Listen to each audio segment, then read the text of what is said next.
Assalamualaikum warahmatullahi wabarakatuh. Nah, oke. Kali ini kita akan membahas tentang soal-soal tentang cermin dan lensa.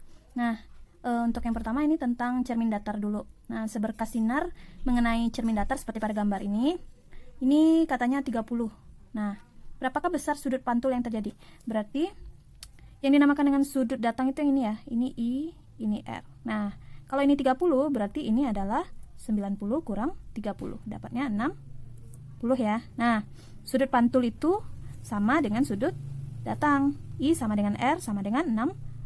Berarti berapa sudut pantul yang terjadi adalah 60 derajat. Oke. Nah, kita lanjutkan soal untuk nomor 2. Dua buah cermin datar membentuk sudut 100 derajat satu sama lain. Nah, di sini 100 derajat ya, dibikin dulu. 100. Nah, satu sama lain seperti ditunjukkan pada gambar. Sebuah sinar datang pada cermin A dengan sudut datang 65 derajat terhadap cermin. Nah, di sini 65 derajat. Berarti ini bukan sudut datang ya. Yang di sini yang sudut datang. Berarti kan ini udah teacher bikin sudut datangnya adalah 90 kurang 65 dapatnya 25. Nah, kalau di sini 25, nah kebetulan ini bentukannya nggak sama ya, tapi harusnya ini sama. Tapi karena bentuk gambarnya itu agak kecil, jadi teacher bikin di sini 25. Berarti di sini sama dengan yang ini ya, 65 juga harusnya. Nah, terus apalagi berapa besar sudut pantul pada cermin B? Ini cermin A, ini cermin B. Berarti di sini yang ditanya ya. Ini berapa? Nah kalau ini 100, ini 65. Nah, ini bisa kita cari ya. Coba kita cari di sini. Total segitiga sudut yang ada di segitiga kan 180. Kita kurangi dengan 100 tambah 65.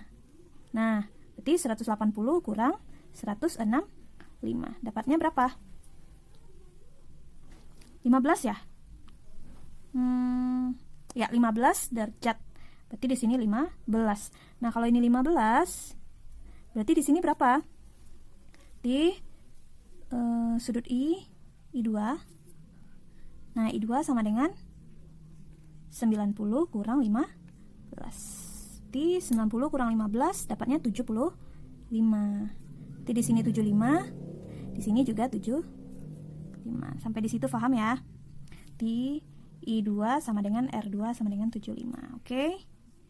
Nah, lanjut ke soal nomor 3. Berapakah sudut di antara dua cermin datar jika terbentuk bayangannya 7 bayangan? Ingat rumusnya seperti ini. N sama dengan 360 per alfa kurang 1. Kalau N-nya ada 7, berarti 360 per alfa kurang 1. Berarti 7 tambah 1 sama dengan 360 per alfa. Berarti ini 8 sama dengan 360. Berarti alfanya berapa? Berarti alfa sama dengan 360 per 8. Nah, coba sama-sama bagi 4. Ini 9, ini 2. Berarti 90 bagi 2, 45 derajat. Seperti itu. Ini untuk yang di sini ya. Di sini 45 derajat. Nah, untuk soal selanjutnya kita lihat lagi nih. Seorang anak berdiri 6 meter di depan sebuah cermin datar, kemudian dia berjalan 2 meter mendekati cermin itu. Nah, berapakah jarak anak tersebut dengan bayangan sebelum dia berjalan? Kalau sebelum dia berjalan dia kan 6 meter nih. Nah, jarak anak dengan bayangan itu adalah 2 kali jarak dia dengan cermin. Berarti 2 kali 6, 12 meter. Nah, sekarang berapa jarak anak tersebut dengan bayangannya setelah dia berjalan?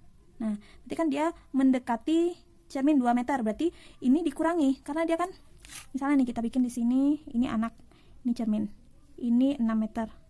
Sekarang dia jalan ke sini 2 meter. Berarti sisanya adalah, ini adalah 4 meter. Nah, 4 meter jaraknya. Berarti kalau jarak anak dengan bayangan 2 kali dari itu ya.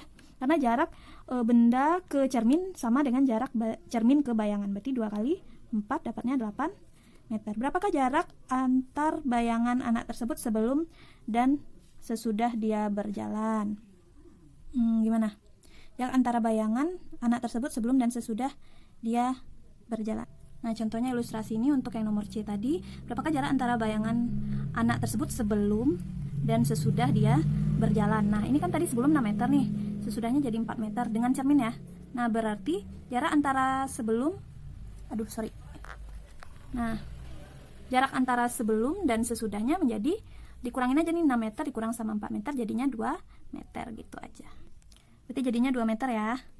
Nah, kita lanjut yang ini dulu deh. Nih, yang cermin datar yang tadi ya. Sebatang lilin terletak di depan cermin datar seperti pada gambar nih, 20 cm.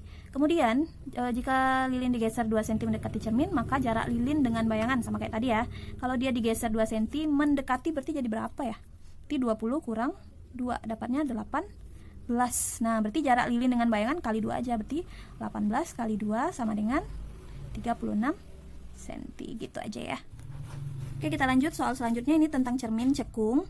Nah, jika lilin digeser, perhatikan gambar dulu, ini bendanya 15 cm jaraknya, berarti ini S, yang ini M. M itu sama dengan R ya, M itu sama dengan R sama dengan 2F. Jadi jaraknya 20 cm.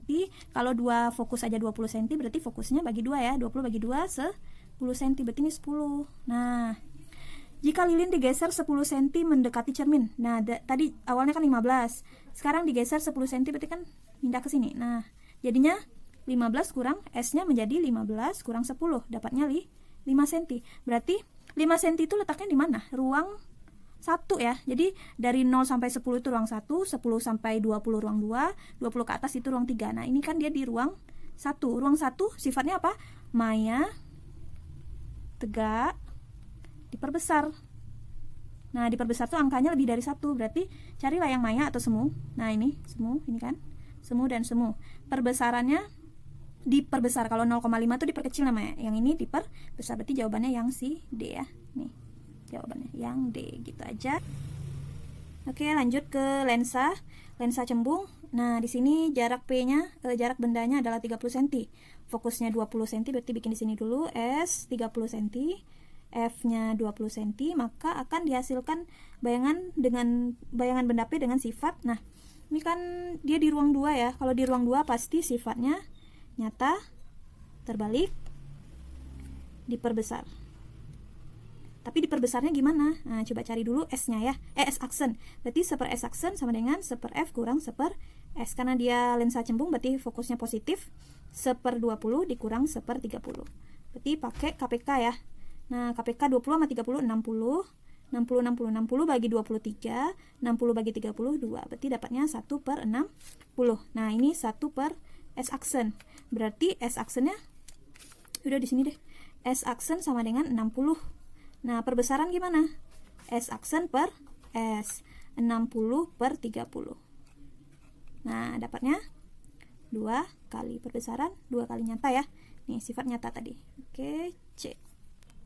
Nah, selanjutnya soal tentang, ini cermin cekung, masih yang tadi ya, masih cermin cekung ini tinggal.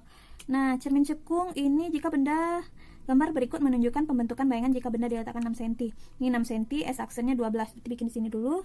S 6 cm, S aksennya 12 cm. Nah, berarti kan bisa kita cari F-nya ya, berarti 1/F, 1/S tambah 1/S aksen. 1/6 ya. Tambah 1/12 tadi. Oke.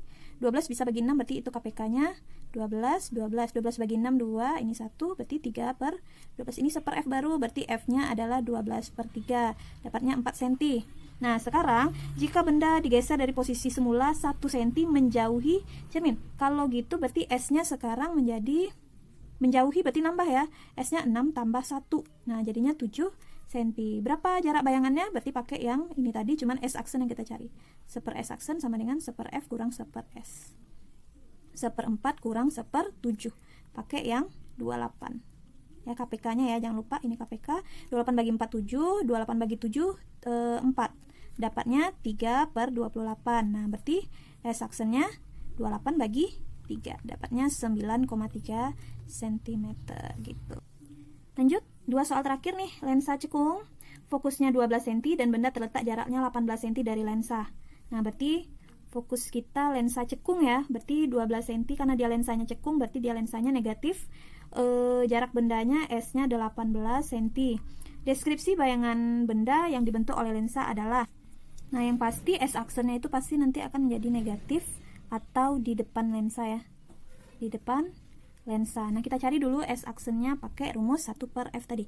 1/S aksen sama dengan 1/F kurang 1/S. Nah, F-nya tadi negatif, berarti 1/12 min ya, dikurang 1/18. Nah, ini bisa kita pakai apa ya? 36 bisa ya? 36 36 ini negatif juga. 36 bagi 12 itu 3, 36 bagi 18 itu 2, berarti jadinya min 5 per 36. Ini per S aksen, berarti S aksennya adalah 36 per 5. Nah, berapa ya? Dapatnya 7,2 cm. Nah, ini dia. Di depan tadi ya, di depan lensa. Ini min. Oke, kita lanjut yang terakhir. Lensa cembung dengan daya. Nah, ini P-nya ya, plus 5 dioptri.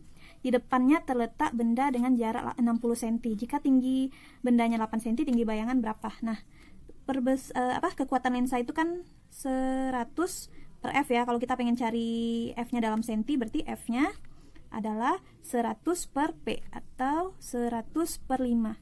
Dapatnya 20 cm. Nah, itu dapat fokus. Nah, jika terletak benda, nah ini S-nya ya. S-nya adalah 60 cm. Berarti kita bisa cari seper S aksen. Seper S aksen sama dengan seper F kurang seper S. Seper 20 kurang seper 60. Pakai 60 berarti 60 bagi 23. Ini 1 berarti dapatnya 2 per 60. Berarti S aksennya adalah 60 per 2. Dapatnya 3. Nah, 30 ya, 30 sorry. Nah, kemudian kita pakai oke, nggak muat nih. Kita nyambung ke sini ya. Aduh, nggak muat ini kertasnya. Oke, nah S aksen kita udah dapat tadi 30 cm. S-nya berapa? S-nya 60. Wow. S-nya adalah 60. Terus tingginya 8. Yang ditanya H aksen berapa? Nah, ini berarti kita pakai yang rumus perbesaran itu loh. S aksen per S, H aksen per H. Nah, ini bisa kita samakan. S aksennya 30 per 60 sama dengan H aksen per 8. Ini dan ini itu sama dengan 2, ini 1. Berarti kita kali silang ya. Berarti H aksen sama dengan 8 bagi 2, dapatnya 4 cm. Nah, itu dia. Oke, sampai di sini dulu pembahasan soal kita tentang cahaya. Assalamualaikum warahmatullahi wabarakatuh.